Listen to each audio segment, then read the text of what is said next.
اگر آپ بادی بواسیر کا شکار ہیں، مسے بن گئے ہیں اور ڈاکٹرز نے آپ کو آپریشن کا کہہ دیا ہے، یا آپریشن ہونے کے بعد بھی آپ اس اذیت سے نجات حاصل نہیں کر رہے، تو یہ ویڈیو آپ کے لیے انتہائی خاص ہونے والی ہے۔ السلام علیکم ورحمۃ اللہ وبرکاتہ۔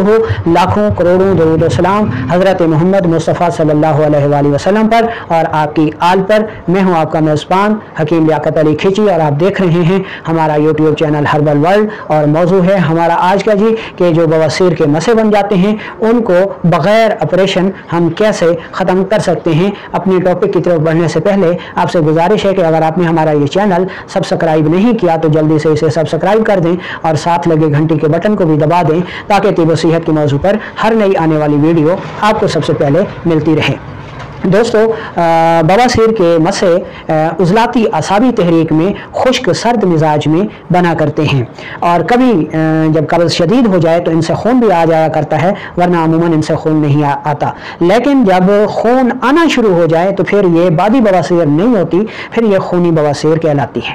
ڈاکٹر اس کا علاج یہ کرتے ہیں کہ اس کو کاٹ کر پھینک دیتے ہیں، لیکن یہ مرض چونکہ خون میں شامل ہوتا ہے اس لیے یہ جسم سے ختم نہیں ہوتا، بلکہ اب یہ جو مسے ہیں یہ اور جگہ پر پیدا ہو جاتے ہیں۔ کبھی مونچھوں پہ پیدا ہو جاتے ہیں، ناک پہ پیدا ہو جاتے ہیں، ناک کے اندر پیدا ہو جاتے ہیں، ہونٹوں پہ پیدا ہو جاتے ہیں۔ تو اس کا بنیادی علاج جو ہے وہ اصول کو فالو کرنا ہے، ٹھیک ہے۔ آج کی اس ویڈیو میں ہم آپ کو اس کا علاج اندرونی بھی بتائیں گے اور بیرونی بھی بتائیں گے، تاکہ بیرونی طور پر بھی آپ ان مسوں سے جان چھڑوائیں اور آپریشن کی اذیت سے بچ جائیں، ٹھیک ہے۔ اندرونی طور پر جو مسے ہیں بواسیر کے یا بادی بواسیر ہے، اس کے لیے آپ نے جو نسخہ استعمال کرنا ہے اس کو نوٹ کر لیں۔ پہلے نمبر پر آپ کو چاہیے کورکما، دوسرے نمبر پر آپ کو چاہیے رائی، اور تیسرے نمبر پر آپ کو چاہیے گندھک آملہ سار۔ تینوں چیزوں کو برابر وزن لے کر انتہائی باریک پاؤڈر کر لیں اور تھوڑی سی گوند کی کر ملا کر پانی کی مدد سے نخودی گولیاں یعنی چنے کے برابر گولیاں بنا لیں، اور ایک گولی صبح دوپہر شام آپ استعمال کریں، ٹھیک ہے جی۔ یا پھر دوسرا نسخہ نوٹ کر لیں کہ اس میں آپ اجوائن دیسی لے لیں 4 تولہ، تیز پات 4 تولہ، بابچی 4 تولہ اور گندھک آملہ سار 12 تولہ۔ ان کو انتہائی باریک پاؤڈر کر لیں اور 1 گرام صبح دوپہر شام استعمال کریں۔ یہ تو ہو گیا کھانے والا نسخہ۔ اب بات آ جاتی ہے کہ جو بواسیری مسے ہیں ان سے کیسے جان چھڑائی جائے، ان کو کیسے گرایا جائے، ان کو کیسے ختم کیا جائے۔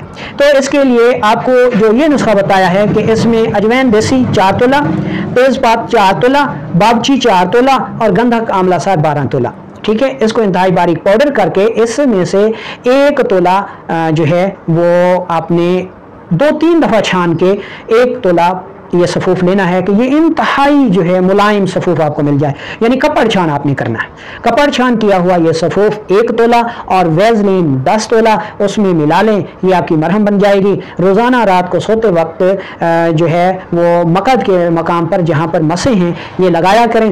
15 سے 20 دنوں میں اس کو لگائیں تو انشاءاللہ جو بواسیر کے مسے ہیں یہ گر جائیں گے اور آپریشن کی نوبت نہیں آئے گی، ٹھیک ہے۔ یہ تو ہو گیا آپ کا علاج۔ اب آپ نے اس کا غذائی پرہیز کیسے کرنا ہے۔ غذائی پرہیز میں آپ ہر قسم کی ترش، تیزابی، فاسٹ فوڈ والی غذائیں، مچھلی، بڑا گوشت، جنسی قوت کی ادویات، دفع درد ادویات، اینٹی بایوٹک، ٹھیک ہے، ان کو چھوڑ دیں، اور اس کی جگہ آپ فیٹس اور کاربوہائیڈریٹس یعنی کدو شریف، سبز توری، ٹینڈا، کھیرا، خربوزہ، تربوز، آم، ادرک، سونف، زیرہ سفید کا قہوہ، یہ چیزیں استعمال کریں تو انشاءاللہ آپ کو بہت جلد جو ہے وہ رزلٹ ملے گا، اور جب یہ مسے ایک دفعہ ختم ہو جائیں گے تو بادی بواسیر بھی ہمیشہ کے لیے ختم ہو جائے گی، اور دوبارہ یہ مسے بھی نہیں بنیں گے اور انشاءاللہ بادی بواسیر بھی نہیں ہوگی اگر آپ پرہیز پورا کریں گے اور پوری شرائط کے ساتھ دوا استعمال کریں گے تو انشاءاللہ اللہ تعالیٰ کرم فرمائے گا۔